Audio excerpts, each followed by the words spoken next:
I was so hard-headed at first. My grandma didn't even believe in me. I kept going though. All I can say is I told you. Jury at the bank down the vault. You should have never doubted me. I'm gonna work tonight. We back at it again. And to the right of me, you know what I'm saying? I'm sure you guys seen him all the time. You get it in. He's a hell of a fighter. I got Desmond the Predator Green to the right of me. You know what I'm saying? Holla at your boy. Let everyone know you here, boy. What up, people? What up, people? Good to be on here at SoFlo Radio. How y'all doing out there? They're doing amazing. I already know. Good to be on. I'm starstruck. This is my man. I'm starstruck. Like, he here. Like, you know what I'm saying? You know that. You know that. Yeah, no. Happy to have you on board and everything. UFC 210. April 8th. April 8th. Hey, man, that's a dream come true, dog. Like, everybody in the fight game, if you do MMA, the number one goal is to get to the UFC and bust down them checks. And, you know. Hey. It's not getting paid still. I'm still a nigga. That's what he just said to me. Yo, you know that, dog. I'm trying to, hey, man, I'm talking $20K to win, $50,000 bonuses. I'm trying to change my mama's life, you heard? Yeah, fantastic. Ain't nothing wrong with it, boy. Let's talk about that, well, what are the stages? What circuit that you started with first? So basically, you start at a local circuit, you know what I mean? And to put it in perspective real quick, my first fight 4 years ago, I made $600. This fight right here at the UFC, I can make $20K if I win. So that's just to put it in perspective. Yeah. You climb it up. I've been doing it for 4 years. Yeah, no, that's what's up. And it's hard. It's hard to get there. It's the NFL, it's the NBA. Very, very few people get there. So me coming from a small town in Rochester, I had so many people tell me I couldn't do it. I need to change careers, and I just kept. How was that moment, especially if someone totally opposite of DY's, and just like, I seen you fight. Well, them white boy whoop your ass over there. You know what I mean? You know all that buzz, the Greco-Roman and all like that. It was motivation, man. Every time somebody told me, I'm talking even people close to me, That's even what I mean, family yeah. members, they're telling me, I just use as motivation. I always knew, not one point in my career that I ever second guess it. I moved to Canada. I moved to 3 different states, out the country. You know what I mean? 6 different towns, chasing this dream right here. Because I just knew when you got a dream and you put everything into it, I feel like as long as you do everything in your power, it's gonna pay off. You know what I mean? I just use it as motivation. Every time they told me I couldn't, I go to practice the next day and be ready to whoop on somebody with that thought in my head. Like, man, they said I can't do it. I'm about to fuck this nigga up. Yeah. No, that's what's up. How I want to say, and like if I'm wrong, correct me. I feel like you flipped really quick. Your path, like even though you said it took you 4 years, I feel like some people can't go up the ranks as fast as you did. Yeah. So I congratulate you on that, because it's like I remember when you first started doing, they like, oh yeah, he's fighting. I saw your fight. I'm like, oh shit, he got skill. And then now you in the UFC. Yeah, on average, like I've been doing this for 4 years. On average, it take the average person probably about 10 years of training to get to 10 years, right? Yeah, to get to the UFC. And I was blessed. I was a high-level wrestler. I was a Division I wrestler. Absolutely. Ranked number 8 in the nation in college, and that kind of helped jump my platform. But really, I was just whooping ass and taking names in the beginning of my career, and it really just kind of shot me up there. And just that savage nature I got about me. I just kept meeting the right people. I kept, making sacrifices. Like I said, I moved from my hometown real comfortable to Montreal, Canada, where I knew nobody. It was French. Everybody spoke French. I didn't know nobody. I was by myself 7 days a week, just going to the gym with a bunch of white people and French people, just getting it in. You know what I mean? Well, we had brunch with French people. Yeah, we did. They loved us. Hey, let me I tell don't know you. what the fuck they were saying, but they loved us. Let me tell you, I loved it in Montreal, man. Them French women. Oh, man. Hey, listen. right back to the bitches. Shout out to all my ladies in Montreal. I know y'all miss me, baby. I actually got kicked out of Canada. I can't even go to Canada right now. No, he don't believe me. I told him Canada's wrong. Like if there's a blemish, anything on your record, that you can't go to Canada. I'm trying to tell this. I got caught up at the border with a little bit of greenery, and they weren't fucking. Yeah, that happened twice. They weren't fucking with your boy. Well, no, I understand you're very astute and a big advocate of the hemp and the marijuana world and everything like that. So am I. I want to ask you about with you having a wrestling pedigree. What are some of the things that you've added to? Because I already see, for one, and this is one thing I told Kimbo, was when he first really started making a noise and they were starting to invite him in. Don't lose the Miami side of you in this game. Right. Don't let them change you too much. Learn and adapt, and but don't like he was speaking of when Kimbo lost his first fight. To me, if he would have stayed like a Miami nigga, you shoot low on me and I punch you in the back of your motherfucking skull. Yeah. If he would have kept that element of him, in which what I see in you is still the hunger and hate. Yeah. Whether if you ever said something to me or not, you're that opposition that I need to destroy you. Yeah, you know what I mean? Yeah, no, it's definitely all about, not losing what got my pops and everybody. They always told me, never lose what got you to the dance. You there. You know what I mean? Just add on and enhance it. With me, it was always that wrestling, that savageness, and that bite back. And you know what I mean?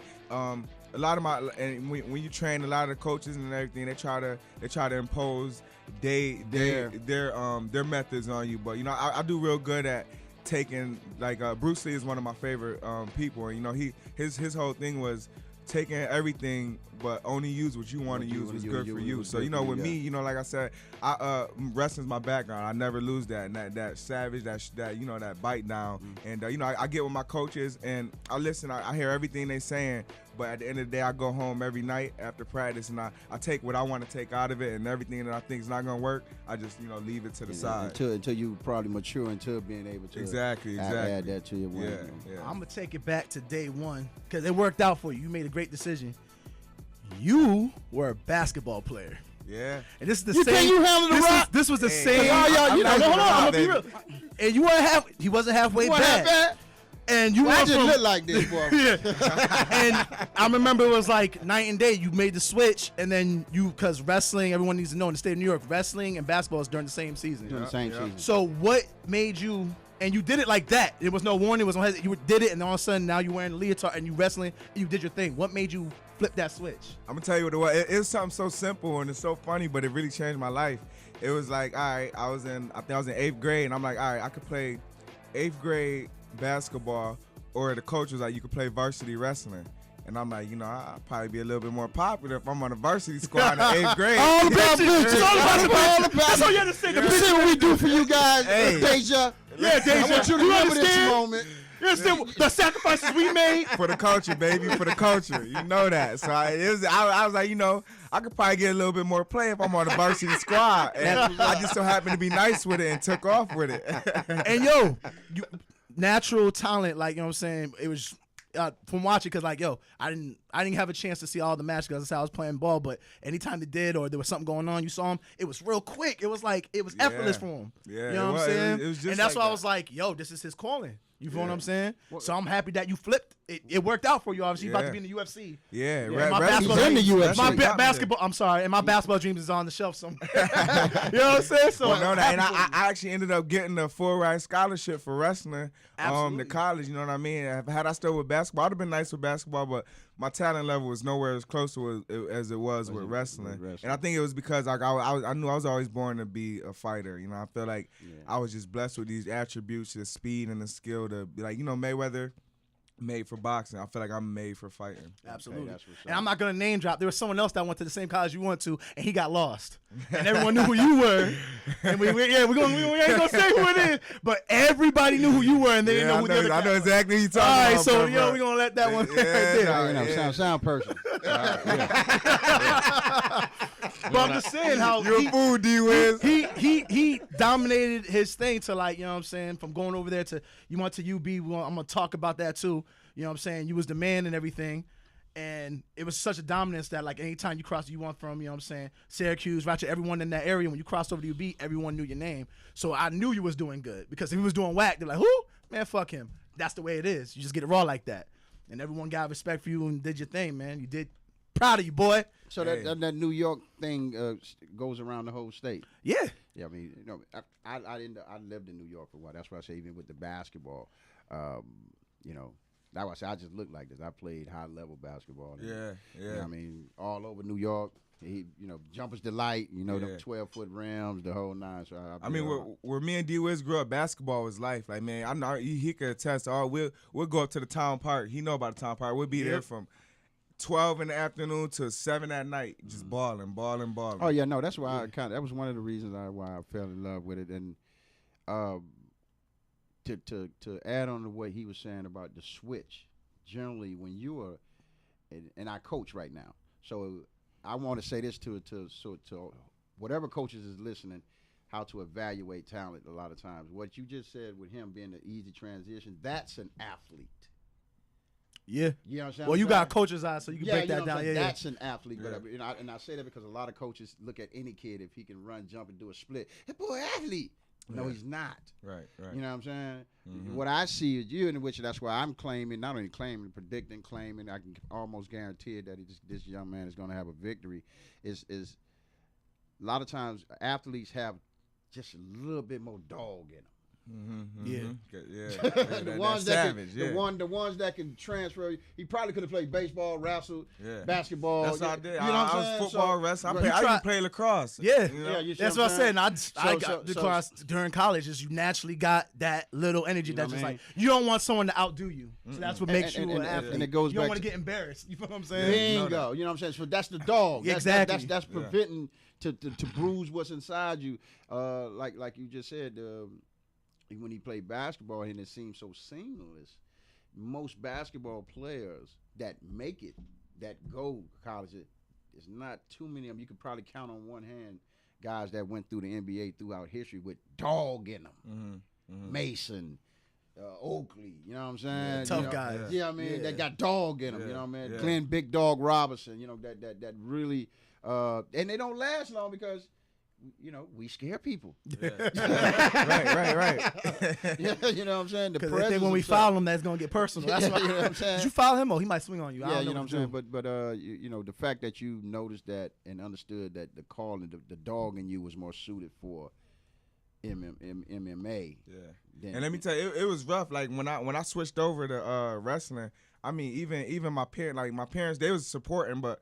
You know, my older brother was like, yo, dog, you about to be wrestling with these white boys? And I ain't gonna lie, at first I kind of was like, man, should I do it? But I was like, you know, I was good at it. And like I said, I was varsity. I'm like, you know, I could get a little bit more play here. Mm-hmm. And then, you know, but I never let that discourage me. You know what I mean? I'm like, yeah, I'm gonna be rolling around with these white boys, but it is what it is. You know what I mean? And now, like, boom, perfect. Worked for me. I'm gonna get into it too. And like everyone did the research, because I made sure everyone got you from UB to the UFC. You were number 8, and you didn't wrestle your senior year.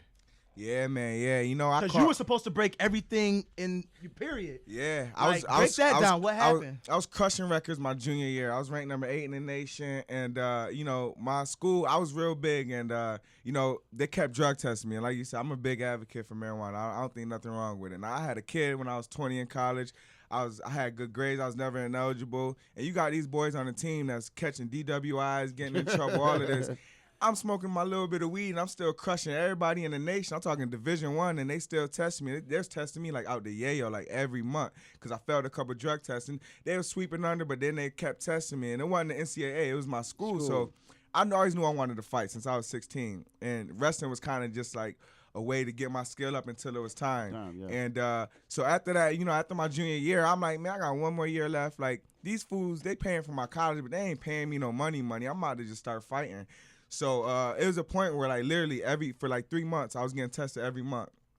And I was passing them. I was still smoking, but I was passing them. I ain't gonna say how I was passing them. So I was like, you know what, man, I'm done with this. I quit. I had a full-ride scholarship. I quit, and I wasn't even about to go back to school. But my mom, who like is the most important in my life, she pulled that mom card. She like, nah, you about to go back to school. You about to take out this last little loan because I had to do only like 17 credits. Okay. But I'm like, man, nah, I ain't going to school. Man. I'm gonna be a fighter. I'm gonna be in the UFC. I don't need this money. Like I ain't about to work. And I said that to her. She's like, no, I want that degree for me. So actually, I took out a loan. She did the mom card, you right? Yeah. Because as soon as I got my degree, like, this ain't yours. Yeah, that's exactly what it was. You know what I'm saying? This ain't nothing to do with you. It's bigger than you. Yeah. So I went, took out a loan, went back, finished up my credits, and as I was going to school my senior year, that's when I started fighting.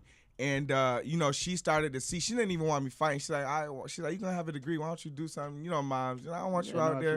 Blah blah blah. Her baby. Don't hurt my baby. Yeah. My baby. You know, and you know, but I did it. Boom, I finished up, and I got my degree, and I started fighting. You know, soon after, and slowly but surely, I started climbing the ranks. And you know, at that time when I had quit the team, that's when I had got, like, you know, my family members, my friends telling me. And I was telling them, like, nah, man, I don't need that. I don't need wrestling. I'm going to be a fighter. And they're like, yeah, but, you know, you from a small town. It's so hard. Like, normally you gotta know people. I ain't know nobody. Like, I ain't know nobody in fighting. I just knew that's what I wanted to do. And so I went out, made these connects. And, you know, the whole time I got people telling me, yo, listen, man, it's so hard. It's like getting to the NBA or NFL. You know, it's like, they're like, yo, listen, I understand you got these dreams, but, you know, you got to be a little bit realistic. And this whole time I'm sitting, I'm like, yeah, I'm glad. Keep telling me that, because that's just going to be motivation. And, you know, it's crazy. That's the ignorance, because if you look at John Jones Bones, he's from upstate New York. You know what I'm saying? Rochester, upstate New York. Rashad Evans from Niagara, upstate New York. All these fighters are coming from upstate New York. You know what I'm saying? They get it in. Yeah. So that's one thing, like I said, my privilege is from living everywhere from, you know what I'm saying, living Bronx, New York, Long Island, even to the Adirondack, even to upstate, the sister cities we call Rochester, Syracuse, and Buffalo. Yeah. The fighters are coming from up there. Yeah. So that was just a little bit, so it's good that you did your thing. Like, yeah, okay, you came from Rochester and got the shine that New York City's got, but it gets it in. You know I knew, like, and I always hold it down for it. That's why I say, yo, I'm from New York. I'm from everything you see on that stage. I've lived everywhere. I love every part of it, because I'll take them back. Right, garbage plate, baby. I'm from, you know what I'm saying? That's what I'm saying. Like, and I'm happy that I seen the culture from a fast life to a little bit slower, and people sleep on that. So it's good that, like, you kept doing your thing, because all these fighters that's dominating, they came. The other boy, the white boy, is it Matt Ham or whatever? The RIT, you only went to RT second best. So as I was saying, that's funny that they said that they weren't educated. So it's good that you stuck with your goal, man. You got to chase these dreams like a dog chasing his tail. You heard? Oh no, you have to. You have to, because if you don't, you'll end up in such a melancholy state that you won't even be able to bring your own self out of. You know what I mean? And I remember at one point, my mom, I ain't gonna drop no names, but she told me somebody, I was when I was out in Canada doing my thing, and you know, she said somebody was, you know, she told me, like, yeah, my son said he could do that UFC thing, and she was like, homeboy laughed at her and just like, he got big dreams. Drop the name. You can do what you want. I ain't gonna put him on blast. Okay. I ain't gonna put him on blast. But he know who he is, and they know who they is. And my mom said they laughed at her, and she's like, it hurt her feelings. And then boom, that same person all up on my phone. Oh, congratulations! That's how I'm gonna be humble. That's I'm humble the best like that. reward though. When like someone's like, you ain't gonna do because we got hate, you know what I'm saying? We got haters out there like, y'all can't do this. You feel what I'm saying? On the radio show. You know that. And then when we did him, like, I knew y'all could do it, man. Yeah. Biggest like, motivation. I always knew you make it. You know what I'm saying? Like, fuck you. Can I get a shirt? Exactly. Let me get a shirt and a hat. I'm like, when I feel like it. You know what I'm saying? I will say this. The funny part, when that whole thing went down with me in my college, they came out with a big news article. I sent it to D-Wiz. Yep. Wise, man, wise. D-Wise. About to say, lovely boy. Pardon me. You know what? We was going to have a drinking contest. Yeah. No, absolutely. Because he done did it like a few times. Yeah, I didn't want to give my man's. I didn't want to give my man's. That's my man's, though. He like, he a fighter. I don't want no elbows. Yeah, come like, yo, what's up, elbow? Not on my show. No, but look, one of my most proudest moments is when I did that whole thing with my college. They came out with an article and everything, and they was trying to down me and said like, oh, you know, this guy smoking weed. They kicked me out the wrestling room. And all this yeah, they was like, yo, I had a lot of friends still wrestling, so they wanted me to come in and help them that last year I went. And they was like, yo, we don't want you in the restroom. It's bad PR for us. Don't you know them same people call me when I got to UFC? We want you to come in and talk to them. You know, I say, yeah, I come in, no problem. You know what I mean? But because I know when I go in, they got to know in their heart, like, yeah, we the same people that was down in this boy. But I ain't going to act like them. I'm going to be better than that, you know? Well, you know, when they said when they Michelle said when they go low, go high. Yeah, that. And but in your soul, I know you're like fuck you, but you know what I'm saying. But you do it right because, like I said, where you at, you're a role model. Yeah, you feel what I'm saying. Of course, you're inspiring people. Yeah. So that's good that you do that, and it helps the community so much. You feel me?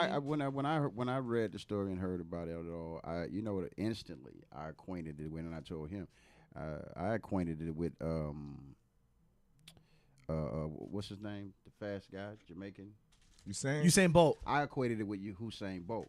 And when he told me, he said, yo, man, Dad say, fuck that. I ain't taking no more tests. Fuck it. Yeah. I said, sound like Usain Bolt. Yeah. If you don't believe I'm the fastest in the world, leave me the fuck alone. Mm-hmm. You know what I'm saying? Yeah, so like you ain't gonna just keep randomly pissing me. I'm gonna piss on you eventually. No, you know what I'm saying? Right. I'm gonna get to you know what I'm saying? So quick thing. your opponent. What's it, Josh Emmett? Yeah, man. He All going right. down that little I turkey. believe it. Nah, this is what I gotta know. When you're training, because I know, are you watching footage of your opponent? Like, you know what I'm saying? Like, what do you do to break down so you know you can get your upper hand or your advantage? Like, how do you analyze it? What's in your mindset getting ready for the fight? Hey, all right, so my name the Predator, and I take that in whole body. I'm a stalker. Man, as soon as I find out who I was fighting, I got up on his Instagram, I got up on his Twitter, all of that. I want to see what he doing. I used to watch, I was watching video for 3 weeks every night. I would watch every night before I would go to sleep. I would watch his fights. I want to know how he breathe, eat, and sleep. So when I'm out there, I just know everything. You know, like right now I could close my eyes and I could retake his last 5 fights. I know him just like that. You know, it's gonna be no surprises when I go out there. I'm gonna go out there and finish him, and I'm happy because I feel like the UFC tested me. He undefeated. Yeah. He 11-0, 12-0. He come from a big school. In Cali, what's say Team Alpha Male. They one of they 35-pounder got the belt. You know, he got a lot of hype around his name, and but I'm gonna smash him. I'm glad they gave me somebody good, so then when I beat him, I could just take on all his glory. And let him know I'm here for the takeover. Go ahead and amp up off of that. You know, there's one thing I found. I'm just saying, I love that he's like, I wanted this. Yeah. Oh, yeah, no, because a lot of people they get those want- easy fights when they come in, and that's why I was like, damn, they're giving you him on first gate. Well- but I love that you like, No, come but- on, but- nigga, like it's but getting. Understand what he said. He feels they're trying him. What he's saying is that, oh, I'm the little piece of meat I'm the steak that you throw into your pit bull. No. About to put that real quick. Yeah, let me but tell in you. for one hell of a bite. Yeah, you know that. And This steak tough as a this steak is tough as a motherfucker. You know what I'm saying? Shit, not easy. Everybody asks me, "Oh, he undefeated. You know, are you Bingo. worried?" Blah blah blah. I'm like, man, that nigga ain't never fought no savage. I watch the people he Bingo. fight. He ain't never fought. He ain't really fought a black dude yet. Anyway, but especially not nobody on my savage level. Like I just got that bite down. Yeah, you know what I mean? So what happens is that you get these people like, see, he's already has a machine behind him. Yeah. Yeah. You know, and it's like, not to compare it, but you got to compare it. It's like what they call it, cherry picking your opponents. And, Yeah, you know, He's supposed to yeah, win. he posts, you know what I'm saying? Yeah. But they just picked the plump cherry this time. The chair is too fat this time. Do you know what I feel that side's underestimating you? No, I feel like he know. I feel like you know, they want to push him and everything, but at the end of the day, it's no easy fights. But they feel like, okay, this is a fight he should win. But if he don't win, then I'm gonna be that head guy in charge. So it's like, you know, I don't feel like the UFC is doing it on purpose. On purpose, yeah. They just want to see, all right, what is this kid really is this about? kid really- You know yeah. what I mean? Yeah, They no, want to see, absolutely. is Get he your really attention about that life? Or That's good because I get sometimes I feel that Dana White's a prick. Now, talk on it. You know what I'm saying? You said I can say whatever. So I'm asking. Well, he's laughing, so I think it's confirmation. Well, no, but I'm just saying, like, tell me what really is. Nah, 'cause I he gives off that vibe, but I could be wrong. But like, even when he's doing things, he seems like he a dick. I haven't met him personally, but my manager knows him, and he said a lot of the Dana White y'all see on TV. My manager said it's just for the TV. And I was just going to say that because I've been in rooms with him when he's been around and stuff like that, and they always seem that it's for the show. You know, don't get it twisted either. Dana knows his shit as well. Yeah. Oh yeah, nah. Yeah, you know what He's I mean? definitely a student. You know what I mean? You know what I'm saying? And then, because there's a fine line he has to walk. Yeah, As being the face. and of, he has to keep up an and image of the that. Image, not only just the image, you got to remember, like sometimes we forget what any person has done that's standing in the spotlight. You got to remember what this man built this from. Same his struggle that he's saying that who didn't believe. Just think of how many people. Oh no, was he standing brought in back the white. UFC because he wasn't around for the beginning. It was bankrupt. He came back and then he did things, changed things around and got it popular again. So I give him respect. Yeah, no. But you can do all the good stuff and still be an asshole. That's what I was Bought him asking. for $2 Yeah, million, sold it absolutely. for $4 billion. That's a flip, Yeah, boy. you That's know a what I'm flip. saying? What? He bought the UFC for $2 million, $2 and million, then they just sold him for $4 billion. Ah. Yeah, And I'm still the president. I'm still telling you what's Yeah, going on. right. No, absolutely. Oh, and then you got. I would venture to think because you know the few things that we was at Michael Jordan's birthday party in Vegas or whatever. He was there and he mentioned Vince McMahon. So you got to understand whose party was his model and what he probably. And this was over 10 years ago. You see what I'm saying? Look at like Dana's actually the one who got me my shot. My manager and Dana are real cool, and so my manager called Dana. Yo, listen, I got this guy. You know, he's young, he's hungry. I got to fight in his hometown, sign him. And we actually just thought, you know, it was going to just be like maybe a one fight. They just gave me a 4-fight contract. Oh, so shit, that's I what's never up. met Dana personally, but I got in off of his word. Dana's That's like, what's okay, up. we going to see. So Dana liked me so far. And as long far. as I do All good, you I gotta think do that's is why they produce. gave me this fight because technically, you know, they want this guy is on paper better, but Dana, like, we gonna give you the fight because if you win, then we gonna push you hard. You know what I mean? Not even if. It's kind of like what they did with Kimbo. Like, okay, throw him in the house. They did it with if he come out of there. Yeah, you know, they did it with Brock Lesnar too. It's like they always give wrestlers a chance. Yeah, so I know that there must be something that being coming from a wrestler background, is that, in your opinion, is that an advantage over karate and all the other shit that's out there? 100%. Because if you, especially with MMA, if you look at MMA, 9 times out of 10, that fight gonna end up on the ground. Y'all gonna get some tussling in. You know what I mean? Especially if you got somebody that's a dominant wrestler as myself. If I want to, I could just go out there and take old boy down, boom. But the guy I'm fighting, he a good wrestler too, but he nowhere on my level. He not Division 1. He not top in the nation like I was, and he gonna be in for a rude awakening. Yeah, okay. I'm with it. Woo, I'm with it. When I was a bodyguard in Frankie Figueroa, one of the things I noticed as he came down to the fight, the more intense focus that he was coming on to, and one thing that he did say, because the manager, y'all seen Melnick and everything, they threw him a party, had his kid there, and had all the people that loved him, and he shed a tear. And one thing he said, he's like, "Don't ever do that to me again when I'm getting ready for a fight." Yeah.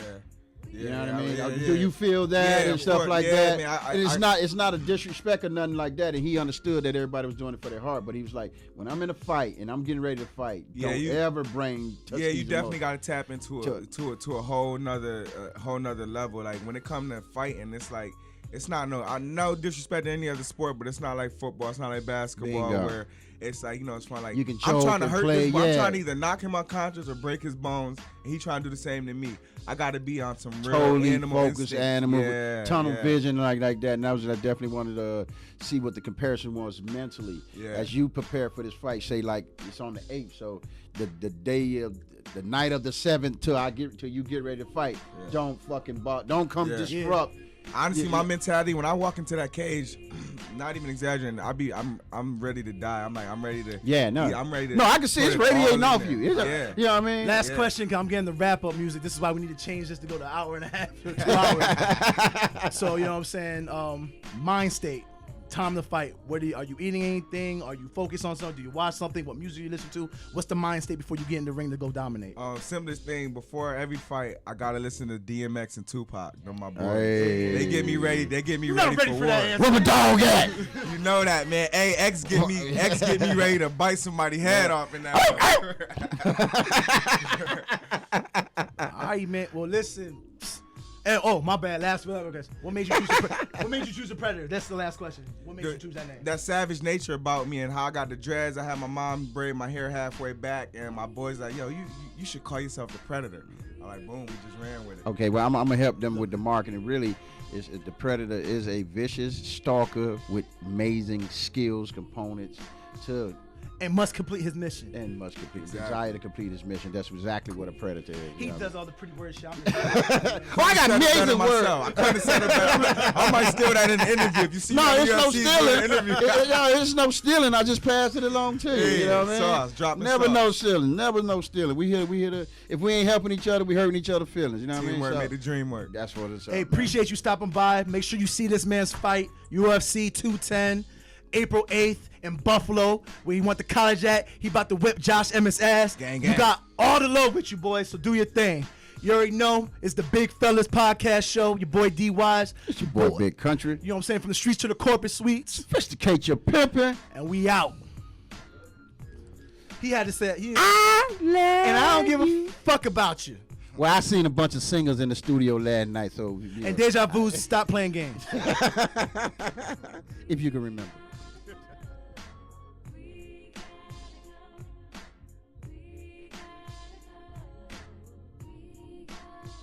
What's up? It's your boy D Wise, one half of the Bigg Phellaz. I like to tell everyone about a place we found right here in Hollywood. It's called Ends Meat. And it's Big Country, the other half of Bigg Phellaz. It's where y'all want to eat, y'all. Co-owner Kevin Dreyfus uses over 20 years of cooking experience to create original dishes that you ain't gonna find nowhere else. Yeah, like the Mitch Hedberger, double patty bacon and cheese. Yo. I'm on that mighty fish sauce. Okay, Big, but what about the crispy jerk chicken with pigeon pea risotto, though? Well, what about it? I mean, it's not a bad dish, D, but that pot roast with the poblano grits is just simply addictive. Look, Big, you know I talk smack. It's the New Yorker in me. But every time we fall through ends meet, Kevin, Georgiana, and the rest of the staff show us much love. Man, without a doubt, they was featured in Broward Palm Beach New Times and in Mike Mayo's Top Dishes of 2016. Remember, at ends meet, their goal is not to just make simple food, but make simple food well. Bigg Phellaz stamped and approved, boy. I'm hungry.